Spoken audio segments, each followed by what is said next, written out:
Alright guys, so I just got my FEG AMD 65 from TG International. I took it out to the range yesterday and I was very disappointed with the performance. I was having a trigger reset issue, which, as I've read online, a lot of people are having this problem with their brand new guns. So I'm going to address and show you how to fix this common issue.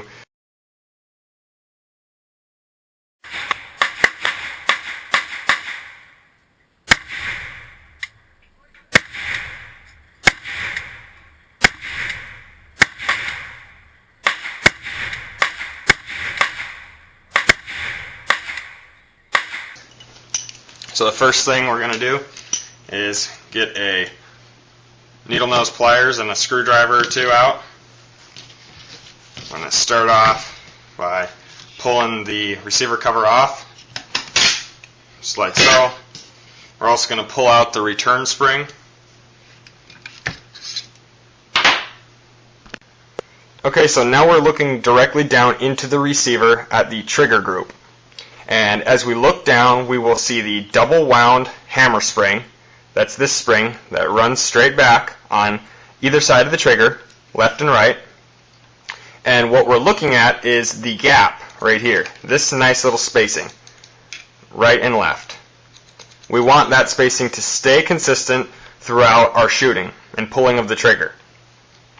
Now I'm going to pull my trigger and simulate firing off a round and show you what happens. Okay, that is what we don't want to happen. The double wound hammer spring just hopped all the way over the trigger and is now holding it back, so it will not reset. This is what, in my case, is causing the trigger reset problem. I can take my finger on the trigger and pull it forward and reset it manually, but that's not what we want. We want the weapon to do it on its own. So I'm going to move the double wound hammer spring over again and simulate one more pull of the trigger. Okay, it hopped over a little bit, very close to the trigger, but not all the way over. So it's still a functioning semi-automatic trigger currently. But with the recoil of the weapon, it hops over almost every time. Okay, so there's two things I've noticed here that are causing the problem with my double wound hammer spring. One is that there is no arch right here over this pivot, whereas this side does have a little bit of an arch. And the second is back here where it takes a 90-degree turn. This side is flat and just takes a nice turn over. This side, on the other hand, actually dips down. So there's a dip at the angle that doesn't allow it to slide over. So it kind of has a built-in stop. So what we want to do is bend the spring so that it has an arch, and we also want to push down and bend in a little dip on this side. I'm going to first make an arch by pushing down with the screwdriver, and I'm going to pull up with the pliers, giving it a little bit of an arch there.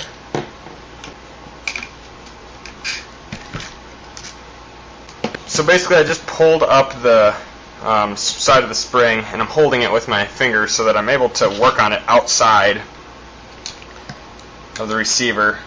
I'm going to basically grab right here a little bit before, about 1/8 of an inch before the turn, and I'm going to manually bend it down and create a little dip.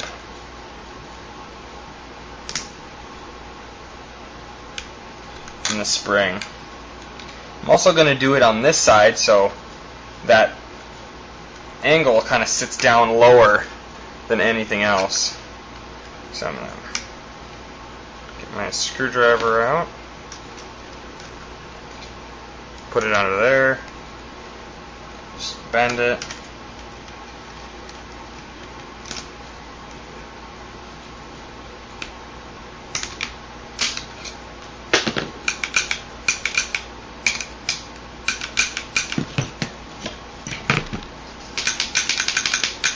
here's what we got. Now if I scoot it over, you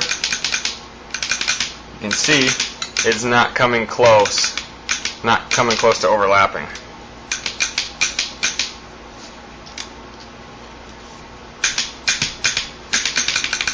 And we fixed the problem.